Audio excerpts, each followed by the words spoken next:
సొంతూరులోనే పనులు కల్పించి పల్లెల్లోని పేదల ఆకలి కష్టాలను తీర్చాలన్న లక్ష్యంతో ప్రారంభమైన మహాత్మా గాంధీ జాతీయ గ్రామీణ ఉపాధి హామీ పథకాన్ని కూటమి ప్రభుత్వం భ్రష్టు పట్టిస్తుంది.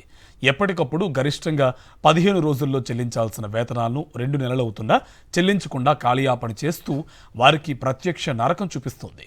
పైగా మొన్న శివరాత్రి, ఇప్పుడు ఉగాది పండుగ రోజు కూలీలను నిర్దాక్షిణంగా పస్తులుంచుతూ తన పబ్బం గడుపుకుంటుంది కూటమి ప్రభుత్వం. ఆంధ్రప్రదేశ్ రాష్ట్రంలో 57,87,000 కుటుంబాలకు చెందిన 97,35,000 మంది ఉపాధి హామీ పథకం జాబ్ కార్డుల్లో పేర్లు నమోదు చేసుకున్నారు. వీరిలో ఏటా 47 లక్షల కుటుంబాలకు సంబంధించి 75 లక్షల మందికి ఉపాధి పనులే జీవనాధారం. ఇంత పెద్ద మొత్తంలో పేదలు ఆధారపడ్డ రంగాన్ని కూటమి ప్రభుత్వం నిర్వీర్యం చేస్తోంది. ఆ కుటుంబాల్లో ఉగాది పండుగ ఆనందం అనేది లేకుండా ఆవిరి చేస్తోంది. ఎందుకంటే వీరికి వారం వారం కాదు కదా, కనీసం నెలకు కూడా వేతనాలు చెల్లించడం లేదు. దీంతో పనులు చేసిన వారు కూలీ డబ్బుల కోసం 1000 కళ్లతో నిరీక్షిస్తున్నారు. మొత్తం 725 కోట్ల రూపాయల బకాయిలు వీరికి చెల్లించాల్సి ఉందంటే వీరి విషయంలో రాష్ట్ర ప్రభుత్వం ఎంత నిర్లక్ష్యంగా ఉందో అర్థమవుతోంది.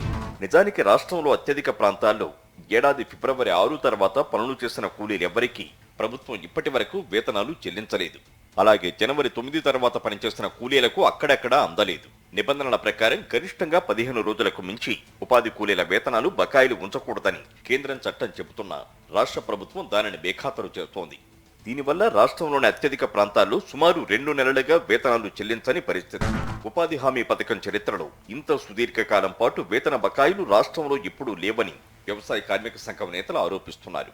పైగా కేంద్రంలో ఉపాధి హామీ పథకం అమలుకు సంబంధించిన కేంద్ర గ్రామీణాభివృద్ధి శాఖకు టీడీపీ ఎంపీనే మంత్రిగా కొనసాగుతుండగా రాష్ట్రంలో ఉపాధి హామీ పథకానికి సంబంధించిన విభాగాలు పంచాయతీరాజ్, గ్రామీణాభివృద్ధి శాఖలు ఉప ముఖ్యమంత్రి పవన్ పరిధిలో ఉన్నాయి.